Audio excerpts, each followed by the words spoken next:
When we talked a couple weeks ago, you introduced a phrase to me that I'd never heard before, but I love it, and it dovetails beautifully off of what we're talking about right now, and that is the virtuous cycle. You and your leadership really figured this out. I want you to unpack that for our listeners. What does that look like? What does that mean, virtuous cycle, and why is it so powerful?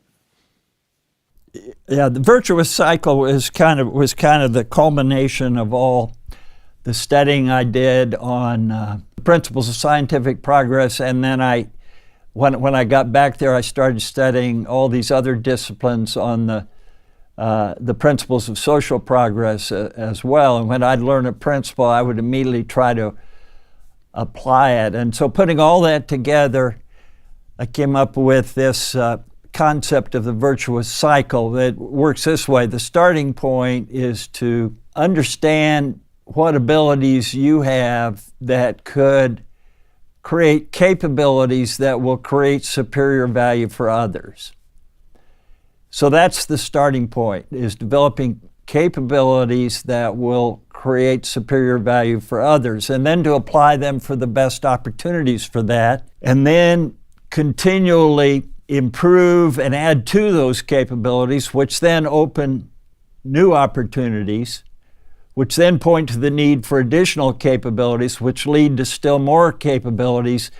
And this, if it all works out, leads to continual improvement and progress and growth. And so that's been, I didn't have all this formulated back then, but we were doing a lot of aspects of that. And then more recently, we've been formally applying it, and that the more you can articulate and conceptualize what you're doing, then the more you will do of it and the more you will learn from it. And so that's kind of been our evolution. Yeah, it really is so sound. I've heard that you have said that Koch Industries is capability bounded, not industry bounded. How has that given you terrific freedom to see opportunities and then weigh those opportunities? Right, and part of that is the luxury of being a private company, because if you're a public company, like we had this crude oil gathering business, say, well, you're in the oil business. Well, we knew how to gather oil, but what did we know about refining or running service stations or exploration? So that made no sense. So we said, okay, what capabilities do we have, given that we're good and we're very successful in building that business, that we could apply to other businesses? So looking at the capabilities we had to create value for others, rather than having this stereotype image that we're in the oil business. No, we never thought that way. Yeah, see, that's so powerful. You're constantly looking through the lens of what capabilities do we have that we can scale, and that's how the business has taken off and just multiplied. And I think that's what a lot of business owners would love to catch. One part of that is, and I know we're talking about successes, but I want to park here for a minute because I love this virtuous cycle and this capabilities mindset. But there have been failures along the way, I'm sure. But I want you to speak to what you've learned over time and your leadership has learned when it comes to assessing opportunities. As you're looking at capabilities, what has worked for you as it relates to saying, all right, we might have the capabilities to get into this, and this does present an opportunity, but it may not be the right opportunity? All right, so there are a number of things we look at. Everybody has capability to do something, but you need to be able to differentiate yourself. You need to know, or not know, you don't know till you get in it. It's all starts with an experiment. But to believe that you can create superior value for your customers.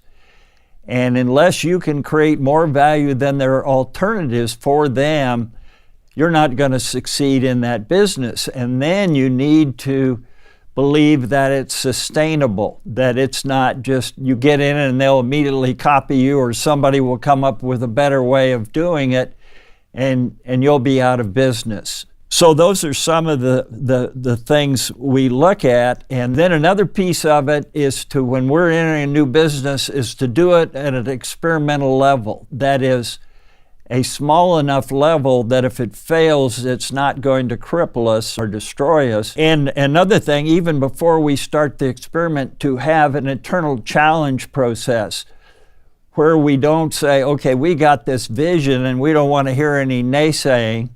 No, we want to hear naysaying, not for people to prove they're smart or just stop us, but we want people to point out the flaws in our strategy and in our theory that we can create superior value.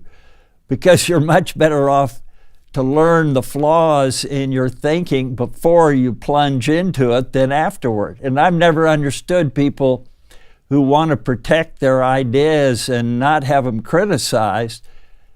Because any decision I make, when I think we ought to make an acquisition or implement a strategy, I look for, okay, what are the key drivers in success or failure in this venture, and who is really good at each aspect, whether that's operations, marketing, distribution, whatever it is. I want challenges. I want people who are going to come in and say, okay, what's wrong? Tell me what's wrong with this. How can this go wrong? I want to understand all the pitfalls. And every time we go through that, we come up with a better answer than I had to start with.